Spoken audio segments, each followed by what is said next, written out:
Dans cette vidéo, qui est indépendante du reste de la série, le but, ça va être de se préparer en termes groupistiques à le dernier volet qui va être la résolubilité par radicaux.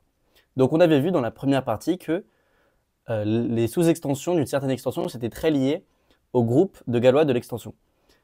Et en fait, on va voir dans la deuxième partie comment est-ce qu'on exprime le fait qu'une extension est résoluble par radicaux, qu'une équation polynomiale est résoluble par radicaux.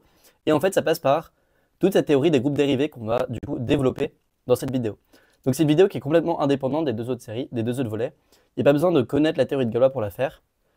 Par contre, si tu veux faire la suite de la théorie de Galois, ce sera obligatoire de passer par là. Donc on va commencer par le quotient. Donc qu'est-ce que c'est que le groupe quotient? On va prendre un groupe G fini et on va prendre H un sous-groupe. Donc si tu te souviens de ton cours de sup, on sait qu'on peut munir G sur H. Enfin, on appelle l'ensemble G sur H l'ensemble G muni de la relation d'équivalence qui est X équivalent à Y, si et seulement si X, Y moins 1 dans H. Donc on avait vu que ça c'est une relation d'équivalence. C'était réflexif juste parce que le neutre était dans H. C'était transitif parce que H était un groupe. Et c'était symétrique parce que H était stable par composition par inverse. Donc le fait que ce soit une relation d'équivalence, c'est essentiellement le fait que H est un groupe. On utilise le fait que H est un groupe. Maintenant, on veut aller plus loin qu'avoir une relation d'équivalence. Donc je rappelle, c'est une relation d'équivalence où chaque classe d'équivalence, la classe X, son cardinal, c'est celui de H, et les éléments sont en bijection avec H. Okay, donc on veut munir cet ensemble muni d'une relation d'équivalence d'une structure de groupe. On va aller plus loin que juste avoir un ensemble quelconque. On va en faire une structure de groupe, et en particulier, on veut en faire une structure de groupe telle que la projection canonique, qui a un élément associé juste à classe modulo H, enfin modulo cette relation d'équivalence, j'appelle ça modulo H parce que c'est comme si X et Y différaient seulement d'un élément de H, parce que ça équivaut à ce qu'il existe H, X égale HY, YH, ok. Donc on veut munir ça, on veut que ça ce soit un morphisme de groupe. Ça, c'est le but du groupe quotient. Donc pour ça, si tu remarques, quel que soit H dans H, ce qu'on a, c'est que pi de H, c'est pi de E. Okay, parce que H est congru modulo H à l'élément neutre de G, que j'ai noté E. Et donc, c'est E. Si c'est un morphisme de groupe et qu'on a une structure de groupe, on a ça. Donc en particulier, le noyau de pi, c'est H. Okay, donc ça force une certaine condition sur H. Si on veut munir G sur H d'une bonne structure de groupe, ça force ça force H à être le noyau d'un certain morphisme de groupe. H est un noyau. Et en particulier, ça va impliquer la condition suivante sur H, qu'on appelle être distingué. Quel que soit X dans G, on n'a que X, H, X moins 1 égale H. Ce qui veut simplement dire que quel que soit H dans H, il existe H', tel que X, H, X moins 1, c'est H'. Autrement dit, si j'ai un élément X quelconque dans G, je peux regarder l'automorphisme de conjugaison, qui est un élément G associé à la conjugaison par X, cet élément-là. Et ce que me dit le fait que H est un noyau, ça me dit que H est stable par conjugaison. Donc pourquoi est-ce qu'on a ça? Donc je rappelle que là, c'est sous l'hypothèse que H c'est égal à quart de pi, ou plus généralement que H c'est le noyau d'un morphisme quelconque. C'est parce que on a que pi de X, H, X moins 1, c'est pi X, pi H, pi X moins 1, sauf que ça c'est dans le noyau, donc ça c'est l'élément neutre, donc c'est égal à l'élément neutre. Ok?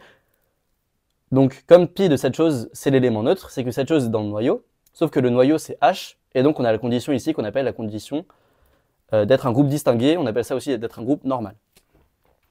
Avec le lien qu'on verra plus tard avec les extensions normales, on appelle ça un groupe normal. Ok, très bien. En fait, on peut montrer que réciproquement, c'est ça l'intérêt du groupe quotient. Si H est distingué, on note ça comme ça, parfois. On peut munir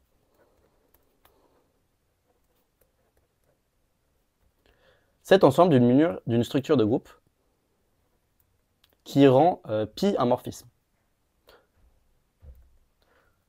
Donc ce qu'il faut retenir de cette histoire, c'est qu'on a le droit de quotienter si et seulement si on est le noyau d'un certain morphisme. Okay, il y a un diagramme que j'aime bien parce qu'il résume un peu tout. Si j'ai un groupe G et j'ai un autre groupe G tilde, en fait, il faut penser aux quotients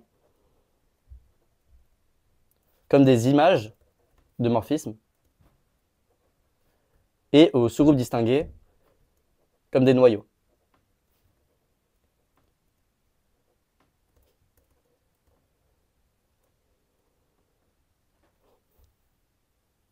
Ok, pourquoi les quotients, c'est des images? Parce que c'est l'image de pi. Et les sous-groupes distingués, c'est les noyaux, exactement avec la caractérisation qu'on avait, parce que de manière réciproque, si j'ai un sous-groupe distingué, on va voir qu'on peut munir cet ensemble-là d'une structure de groupe telle que ça, c'est un morphisme. La manière dont on fait ça, c'est qu'on remarque que les éléments de G sur H, on peut les écrire comme l'ensemble des GH pour G dans G. Donc qu'est-ce que c'est que GH? C'est l'ensemble des GH pour H dans H. Et la structure de groupe qu'on va faire, c'est que GH fois G'H, ça va être G''H. Okay, donc tu vois ce qui se passe, on utilise un peu le fait que H est distingué, parce qu'ici on utilise le fait que HG' c'est égal à G''H. Okay, donc ensuite il faut vérifier que ça munit bien cet ensemble-là d'une structure de groupe. Une fois qu'on a fait ça, c'est évident que pi ça va être un morphisme de noyau H et dim et surjectif.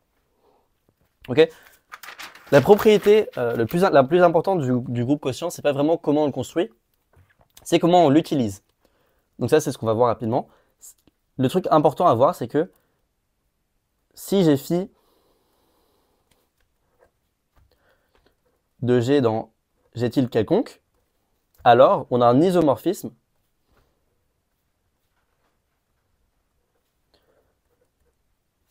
entre l'image de phi et G sur quart de phi. Ok, bon, je vais pas démontrer ça, même si la preuve est complètement évidente. L'idée de ça, c'est que phi ne dépend pas de la classe. Phi de G, ça dépend pas de la classe de G modulo quart de phi, par définition du noyau. Et donc, ce que dit cet isomorphisme, c'est que si j'ai un élément de l'image, je peux l'écrire comme phi de G, et la seule information que me donne le fait qu'il est dans l'image, c'est la classe de G modulo le noyau de phi. Donc on a un isomorphisme comme ça, et ça, on appelle ça le théorème d'isomorphisme premier, et on va tout le temps l'utiliser par la suite. Autre chose, si phi s'annule sur H, avec H distingué, donc c'est pas que H c'est le noyau de phi, c'est juste que H est contenu dans le noyau de phi. Avec H distingué dans G, alors phi peut se factoriser par la projection canonique. Donc on a un truc un peu comme ça. Pi ça va de G dans G tilde, mais en fait ça dépend que de la classe des éléments de G modulo H. Donc on peut factoriser par la projection canonique ici qui va de G vers G sur H, qui est bien un groupe parce que H est distingué. Et donc on a un truc phi tilde qui est en gros phi une fois qu'on a oublié les classes à gauche modulo H. Donc les choses les plus importantes, c'est quand j'ai un morphisme de groupe quelconque, l'image de phi est isomorphe au quotient de G par le noyau de phi, quotient qui est bien défini parce que c'est un groupe distingué, le noyau de phi, et tout morphisme qui s'annule sur H peut se factoriser par le quotient de G par H. Donc il faut vraiment le voir intuitivement comme un morphisme qui s'annule sur H. Phi de G, ça ne va pas dépendre de la classe de G modulo H. Donc on peut factoriser par le quotient par H. C'est ça. Ok, partie 1, groupe dérivé. soit G un groupe de neutres E, on appelle groupe dérivé de G et on note G' le sous-groupe de G engendré par les commutateurs de G, c'est-à-dire par les éléments crochet XY, est égal à XY, X-1, XY-1, où XY décrit G carré. Ok. Donc XY, la notation est un peu barbare, mais en fait, ce qu'il faut juste voir, c'est que c'est XY, XY-1, YX-1, pardon. Et donc, ce qui est important dans cette définition, c'est qu'on voit que le crochet de XY va mesurer à quel point XY ne commute pas, puisqu'il mesure à quel point XY est différent de YX. Okay. YX, c'est un peu l'opposé de XY. Et donc, ce produit-là va être d'autant plus différent de l'identité que XY ne commute pas. Du coup, on voit que c'est égal à E si et seulement si XY égale YX. Okay. Donc, le crochet, en particulier des crochets sur le groupe abélien, c'est nul. Ça, c'est la question 1 pour A. Que dire de G' si G est abélien? Bon, bah, quel que soit XY, le crochet de XY est nul. Donc, le groupe engendré par tous les crochets, c'est le groupe trivial. Okay. Donc, tout comme le crochet, ça décrit à quel point les éléments ne commutent pas entre eux, le groupe dérivé, comme c'est le groupe qui est engendré par tous les crochets, c'est le groupe qui décrit à quel point le groupe G ne commute pas lui. Donc le crochet, c'est un truc local, il regarde que les éléments. Le groupe G', comme il est engendré par les éléments XY pour XY qui parcourt G carré, c'est le sous-groupe qui caractérise à quel point G est pas abélien. Question B, si G égale Sn ou n plus grand que 3, montrez que le dérivé de G est inclus dans An. Donc An, je rappelle que c'est le groupe alterné, c'est le noyau de la signature epsilon.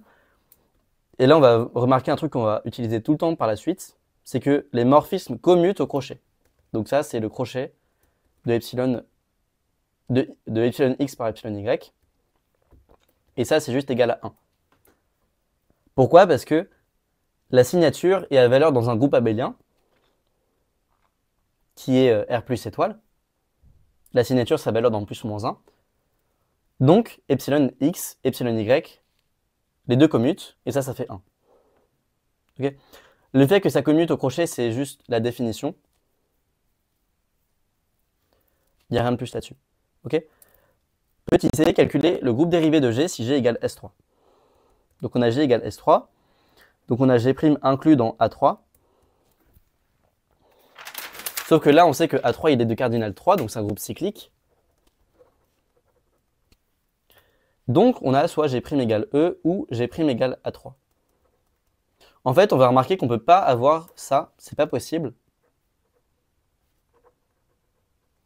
Parce que ça voudrait dire que tout crochet de deux éléments de G est trivial, puisque le groupe engendré par tous les crochets est trivial. Sauf qu'on sait que G, c'est pas un groupe abélien, S3 non abélien. C'est d'ailleurs le plus petit groupe qui est non abélien. Et donc, on ne peut pas avoir le groupe dérivé qui est égal à E, donc le groupe dérivé c'est A3. Question 2.A. C'est une question très technique, la question 2.A, je te conseille de la faire par toi-même. La preuve que je vais faire, je trouve qu'elle est assez cool. Mais je te conseille de le faire par toi-même parce que c'est un peu... faut rentrer dedans, quoi, dans la preuve. Donc la preuve, comment on fait? Je prends sigma dans AN, puis je prends gamma 1 jusqu'à gamma R des trois cycles, tel que le support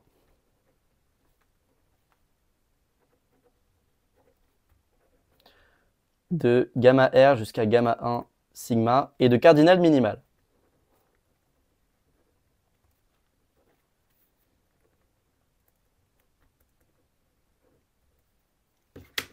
Ok.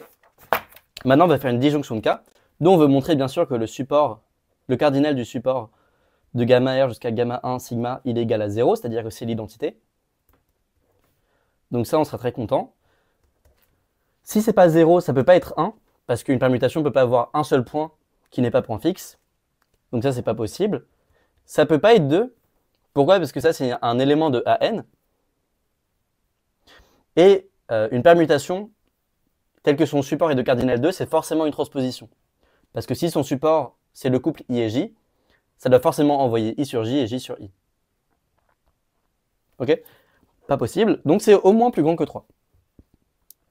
C'est pratique parce que nous, on peut parler avec des trois cycles. Donc un support de cardinal plus grand que 3, c'est pratique. Ce qu'on va faire, c'est qu'on va regarder maintenant, on prend I dans le support de taux, et on va poser taux égale gamma R jusqu'à gamma 1 sigma. Ce qu'on peut remarquer, c'est que taux I, c'est encore dans le support de taux. Ok?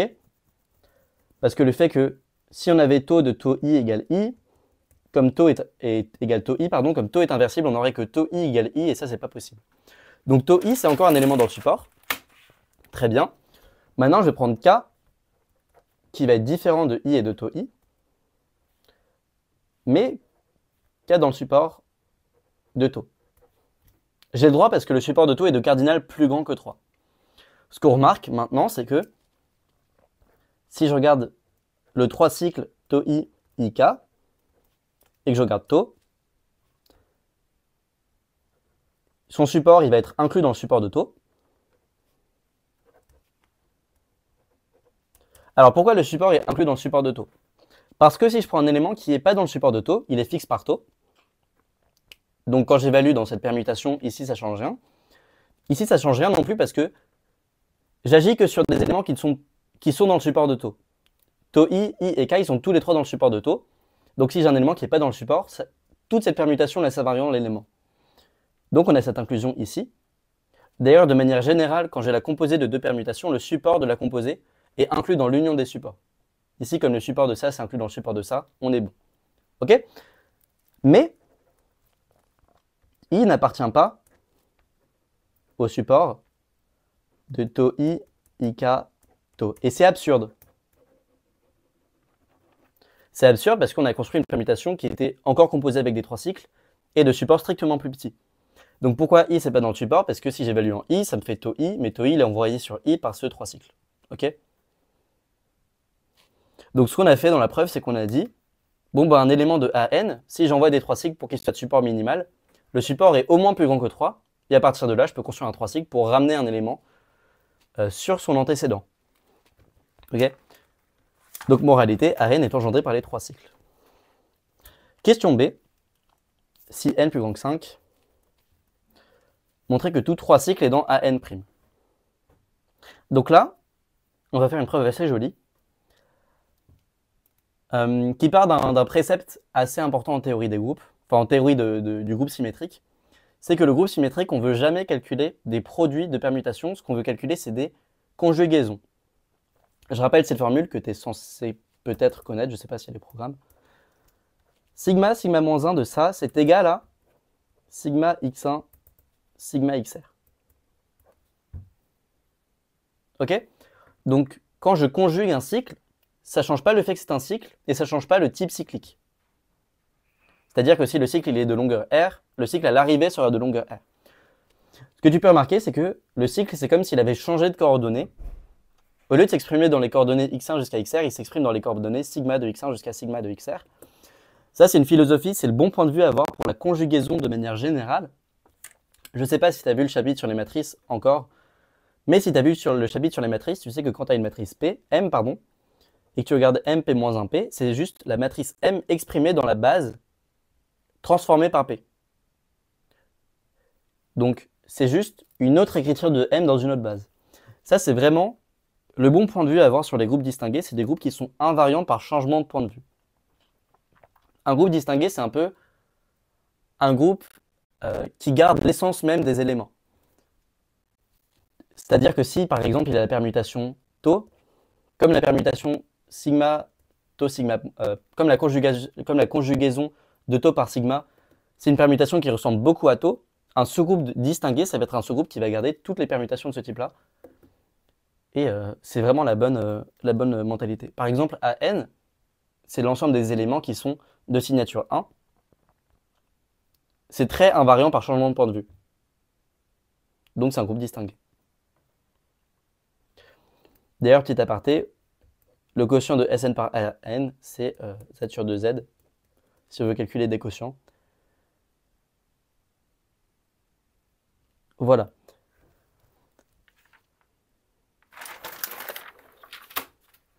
Donc question B. On veut calculer le groupe dérivé de An'. Bon, ce qu'on va faire, c'est que on va calculer ça.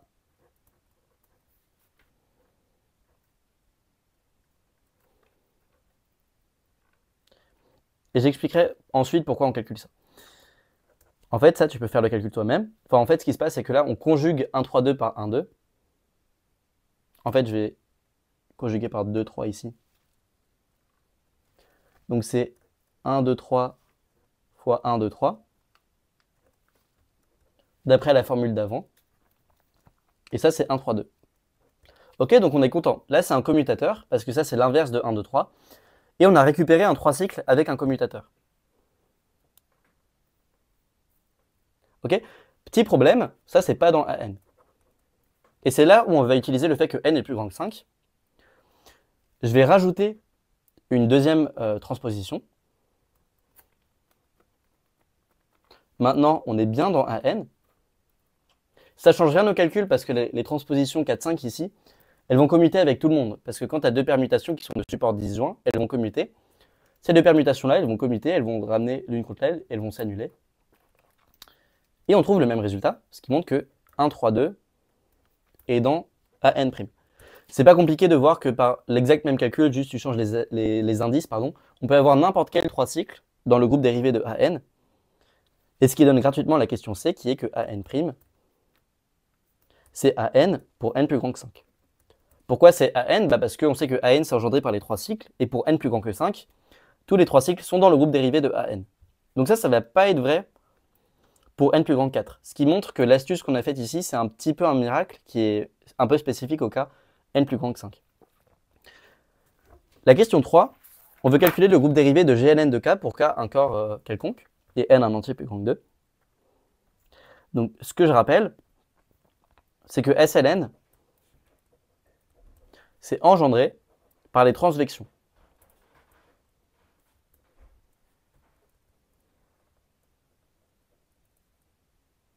Donc c'est quoi une transvection? C'est un tas de 1 ici et un coefficient lambda dans le corps.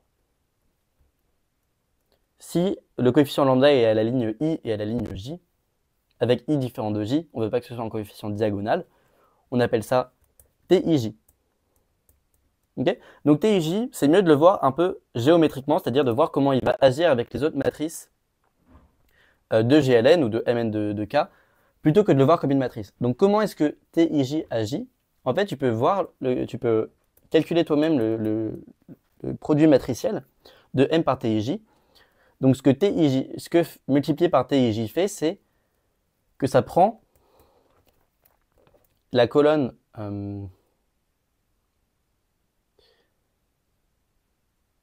faut pas que je me trompe, la colonne IM de M, et ça effectue l'opération suivante, ça garde la colonne IM, et ça rajoute lambda fois la colonne JM.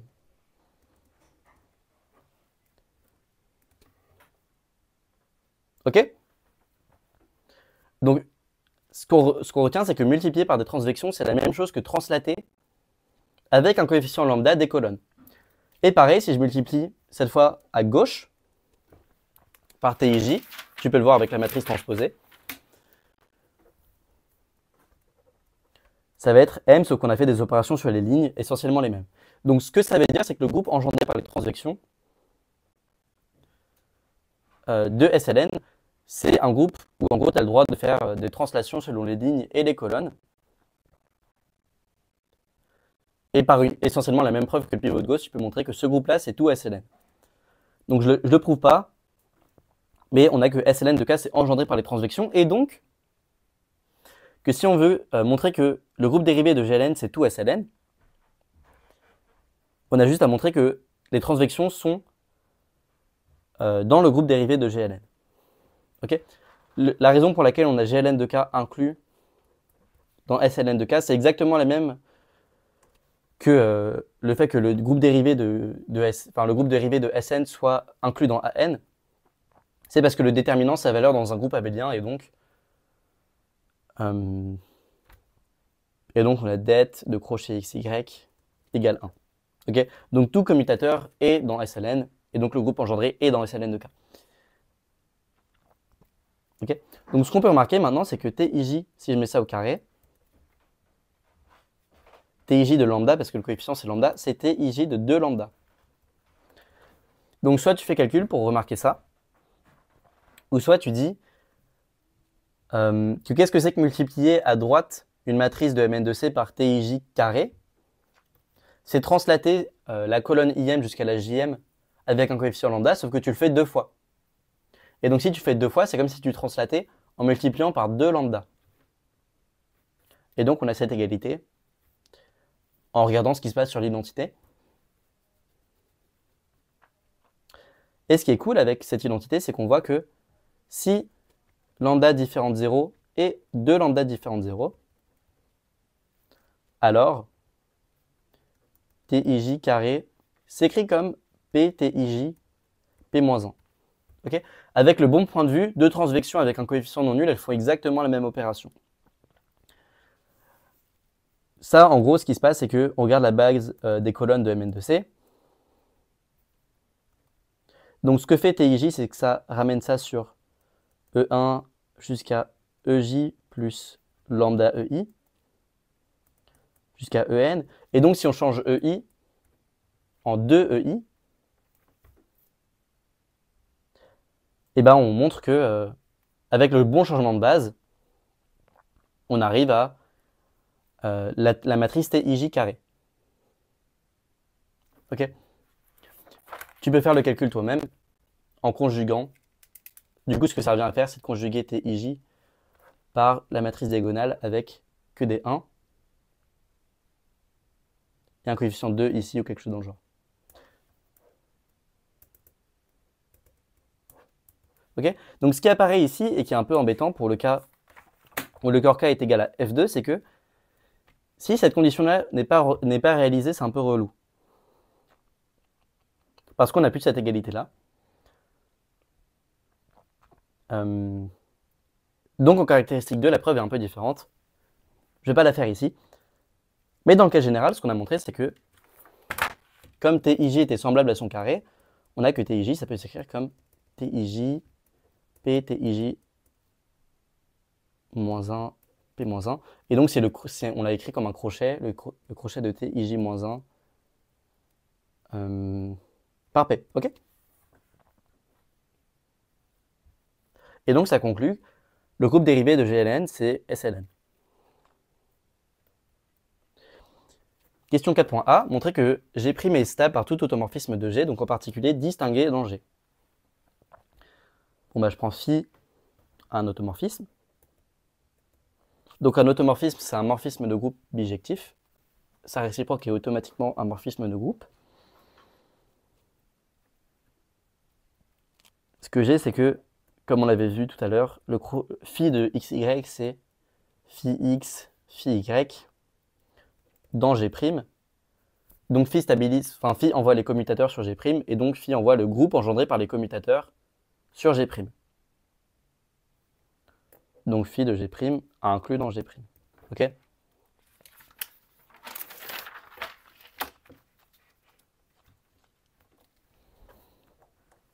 Montrer que le quotient de G par G' est abélien. Okay. Donc ce qu'on va faire, là c'est la première question sur le quotient, donc je vais y aller un peu lentement. Ce que je rappelle, c'est qu'on a une projection de G sur G', et je vais dire qu'à un élément X, elle envoie ça. Ok. On va noter la classe comme ça. C'est un morphisme, donc j'ai que XY, c'est égal à XY. Et en particulier, si je calcule le commutateur de 4 éléments de l'image de pi,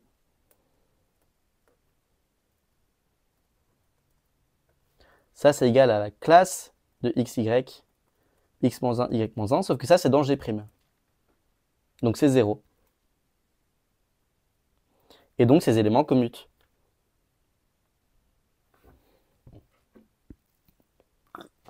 Moralité, le groupe quotient est abélien.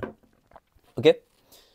En fait, la philosophie qu'il faut vraiment avoir sur ce genre de truc, c'est que la dérivation, ça commute au quotient.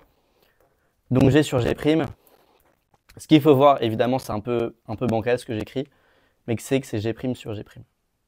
Et donc c'est le groupe trivial. Et on avait plus ou moins vu dans la question A que le groupe était abélien si et seulement si son groupe dérivé était trivial.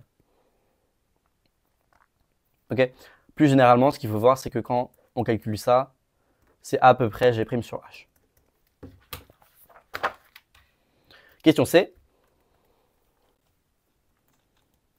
Soit H un sous-groupe distingué de G tel que le quotient de G par H soit abélien, montrer que G' est inclus dans H, puisque G sur H est isomorphe à un quotient de G sur G'.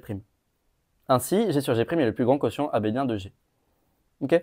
Donc ça traduit exactement ce qu'on disait au début. Les crochets, ça traduit le défaut de commutativité de deux éléments. Le groupe dérivé, ça traduit le défaut de commutativité du groupe entier.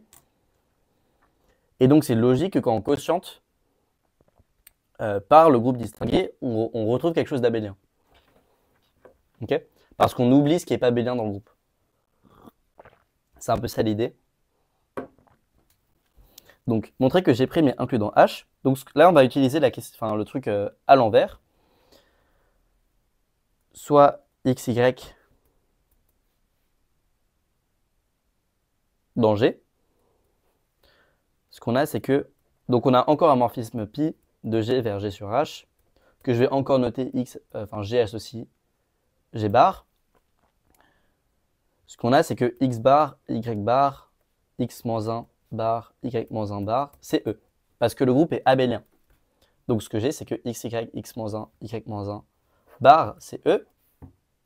Et on sait qu'un élément est dans le noyau si et seulement si il est dans H. Donc ça, c'est dans H. Donc H contient les commutateurs, donc H contient le groupe engendré par les commutateurs, et on a que G' est inclus dans H. Ok? Donc maintenant, on va utiliser la propriété que j'avais parlé au début sur les groupes, dont j'avais parlé au début sur les groupes quotients. On a pi qui va de G dans G sur H, et on a G' inclus dans quart de pi. Ok? Ça me dit que je peux écrire pi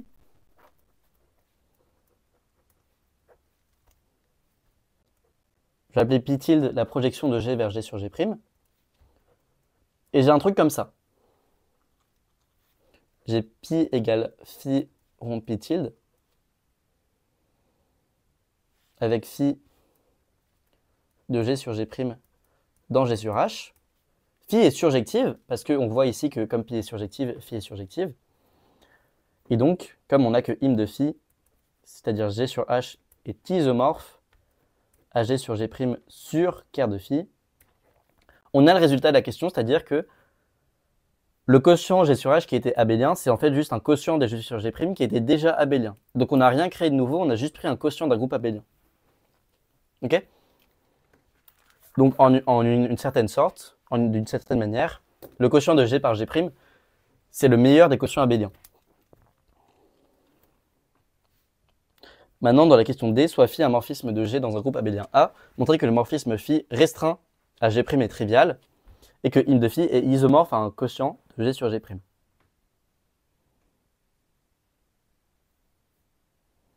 Ok? Bon. Bah, en fait, c'est à peu près la même chose qu'on a fait dans la question C. Ce qu'on a, c'est que si x, y dans G, phi de x, y, c'est 0, parce que ça commute au commutateur. Donc G' inclus dans quart de phi, ce qui est équivalent à dire que le morphisme phi restreint à G' est trivial. Et donc, on peut factoriser phi. On peut écrire phi égale phi tilde rond pi, avec pi la projection canonique vers G sur G'.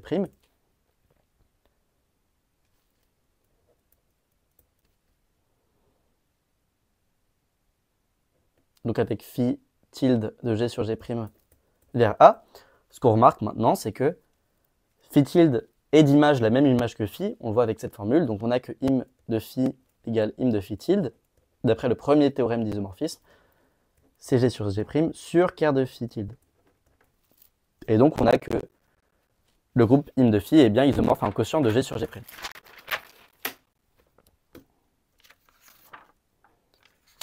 Question 5.a, montrer que le groupe dérivé de S4, c'est A4.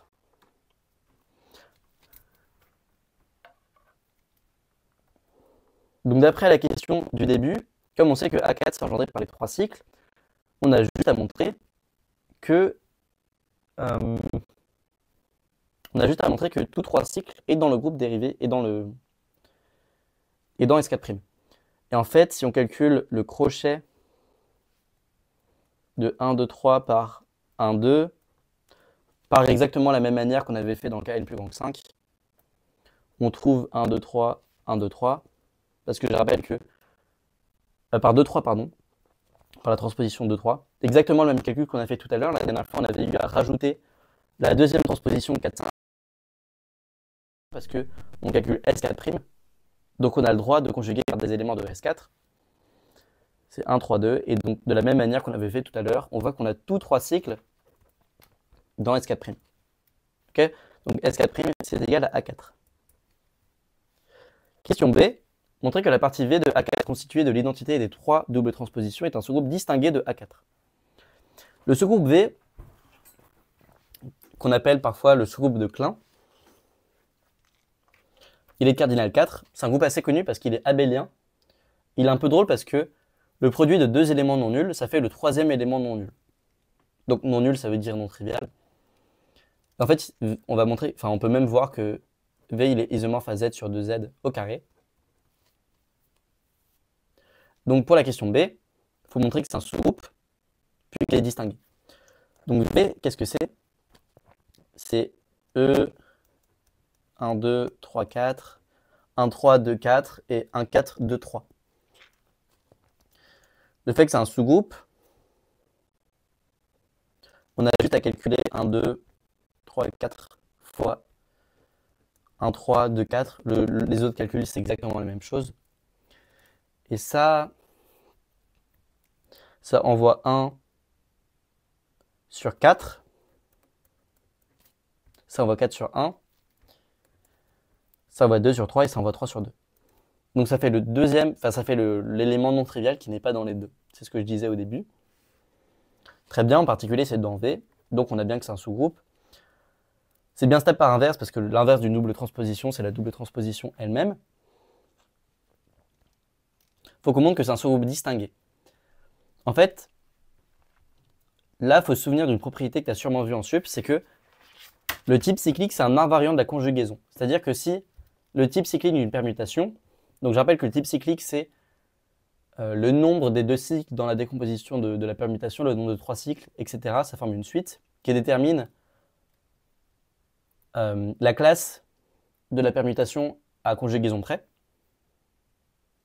Et en particulier, si je prends un élément de S4, j'ai que G, 1, 2, 3, 4, G-1, c'est encore une double transposition. Donc c'est encore dans V. Ok? Et donc on a que V est distingué dans A4. Même dans S4 en fait. Ok? Question C.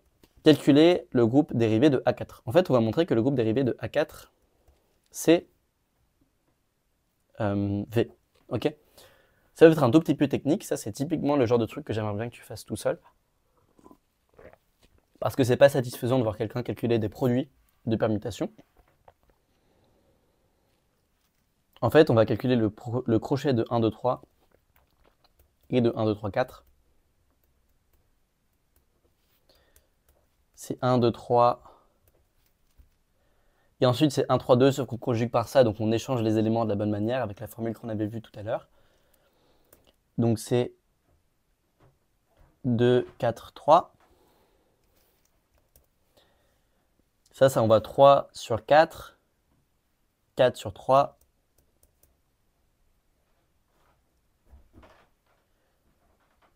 2 sur 4,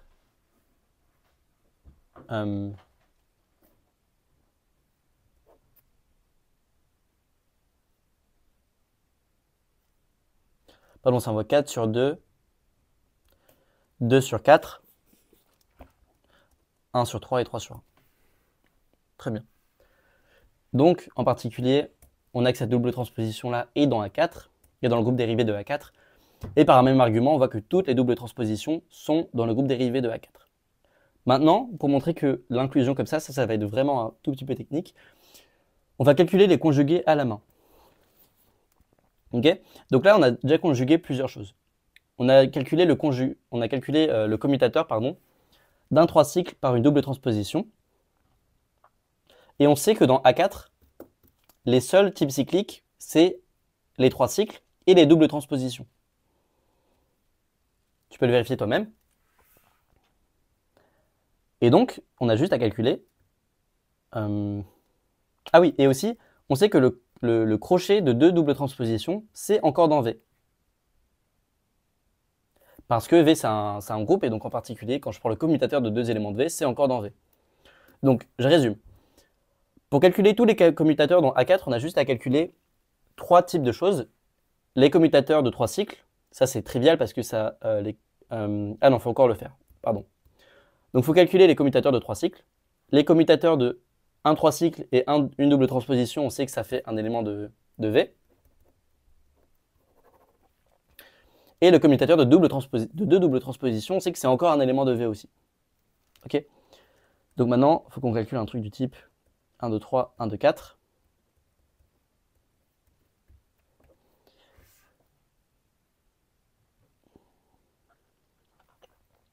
Donc en fait, là on calcule le commutateur de 2, 3 cycles particulier, mais c'est la même chose pour n'importe quel de 3 cycles parce que quand je prends 2, 3 cycles qui sont distincts, ils vont avoir exactement la même forme, c'est-à-dire qu'ils vont avoir 2 éléments en commun et 2 éléments différents. Donc je peux supposer que c'est 1, 2, 3 et 1, 2, 4 si je veux. Il faudrait aussi calculer 2, 1, 4 et 1, 2, 3, mais c'est la même chose.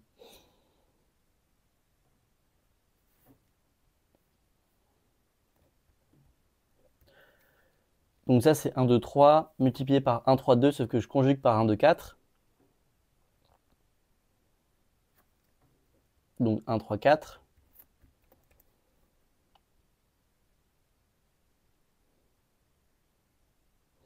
Ça envoie 1 sur 1.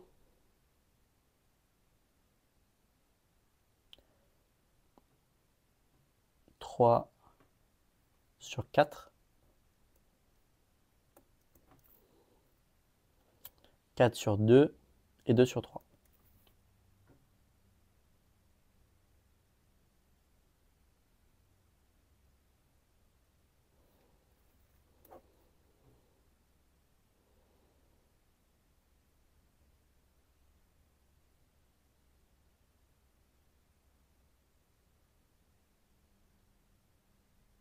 Ah ok, je m'étais trompé dans la formule. Ça fait ça. Ça envoie 2 sur 1, 1 sur 2, 4 sur 3 et 3 sur 4. Voilà. Donc c'est bien dans V, et moralité, on a que A4' c'est égal à V.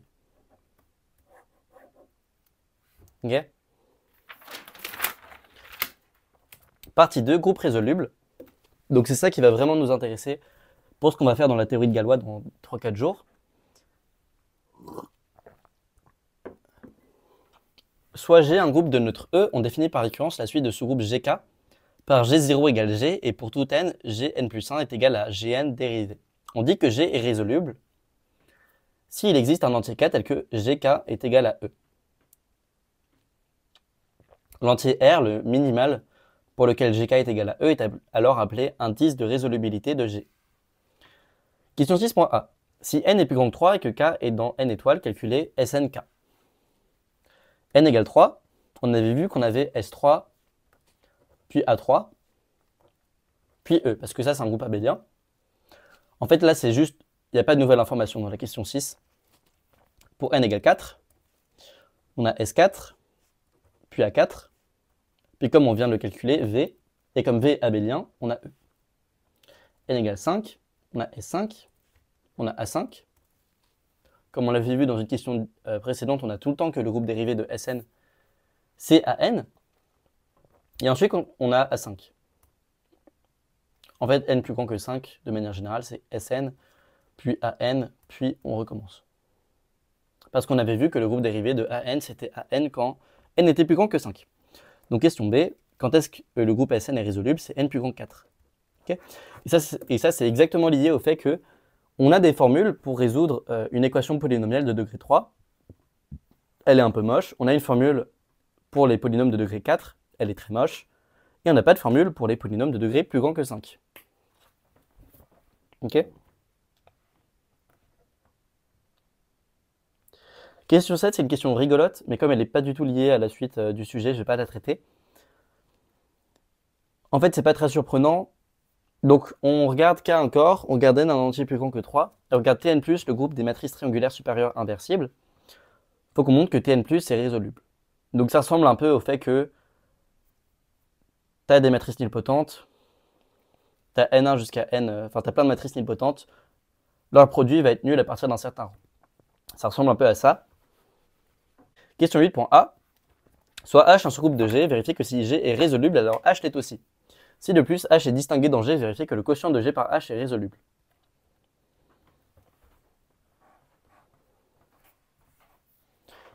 Donc, ce qu'on a, c'est que G inter H, quand je le dérive, c'est inclus dans G' inter H. Ok? Parce que si j'ai un commutateur de G inter H, en particulier, c'est un commutateur de G qui est encore dans H. J'ai un commutateur de G inter H, ça veut dire que c'est deux éléments de G et de H. En particulier, c'est des commutateurs de G. Et ils sont encore dans H parce que H, c'est un sous-groupe. Donc, on a ça. Et en itérant, on a que G inter HK, c'est inclus dans GK inter H.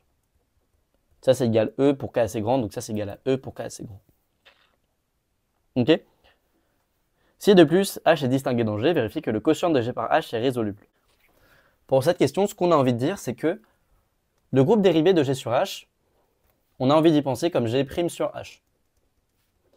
Sauf que ça, c'est une formule qui est compliquée parce que, a priori, on n'a pas H inclus dans G'. On aimerait pouvoir dire ça si on avait que H était inclus dans G', alors H serait automatiquement un groupe distingué de G', et on aurait quelque chose du style, mais on n'a pas forcément ça.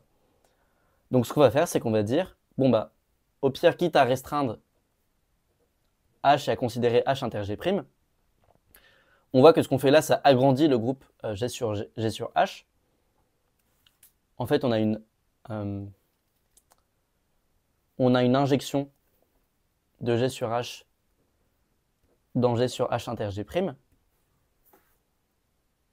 Ok? Donc ça, il faut y penser comme un groupe plutôt gros parce que là, on a un groupe plutôt petit. Plus le groupe par lequel on quotiente est petit, plus le groupe quotient va être gros. Et la raison pour laquelle on a ça, c'est parce que à un élément G mode H, j'associe G mode H inter G'. C'est bien défini, ça ne dépend pas de la classe de G modulo H, parce que si j'ai un élément de H, en particulier, c'est un élément de H inter G'. Ok? Donc j'ai le droit de faire ça, c'est bien une injection. Et donc on peut identifier G sur H à un sous-groupe de G sur H inter G'. D'après la question A, enfin d'après la première partie de cette question qui dit que la résolubilité est stable par passage au sous-groupe, je peux supposer que H est inclus dans G', quitte à considérer H inter G'. Parce que si je montre que ça c'est résoluble, comme ça s'identifie à un sous-groupe de ça, ça ce sera aussi résoluble. Ok?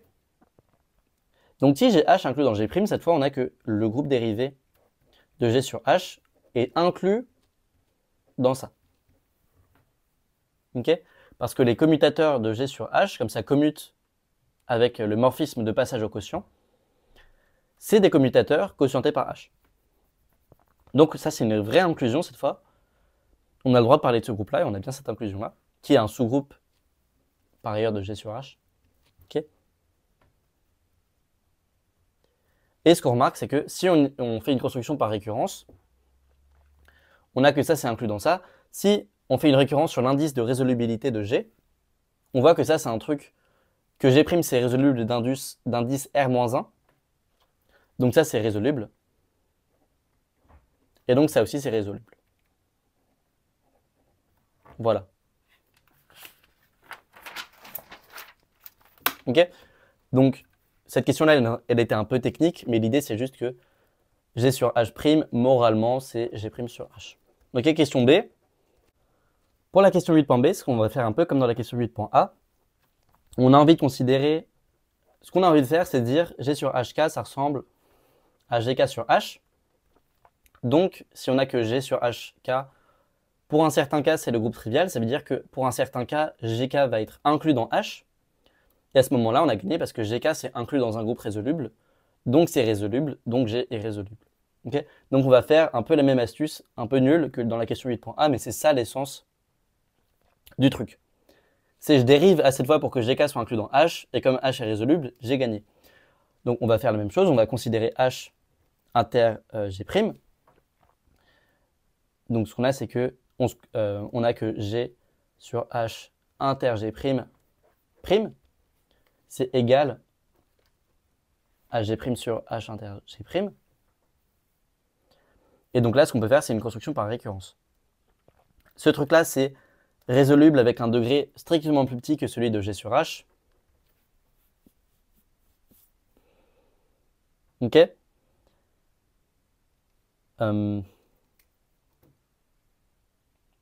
Et donc, G' est résoluble. On recommence avec H inter G' et le quotient de ça. Le quotient de ça par ça, c'est ça qui est encore résoluble, blablabla. G' est résoluble, et donc G est résoluble. Ok. Voilà. Donc ça conclut la partie groupe de ce que je voulais continuer sur la théorie de Galois par rapport au premier épisode. On va pouvoir, avec la partie 3, 4, 5 et 6, conclure ce qui a été le gros résultat de Galois, c'était de comprendre quelles équations polynomiales étaient résolubles par radicaux, c'est-à-dire quelles équations de la forme P de x égale 0 pouvaient s'écrire comme x égale genre racine de AI plus A plus BI, avec ça des coefficients de P, une formule du type. Et donc en fait, ça c'est équivalent à ce que le groupe de Galois de l'extension soit résoluble, ce qui est ce qu'on va voir dans la suite, que je sortirai normalement dans 3-4 jours.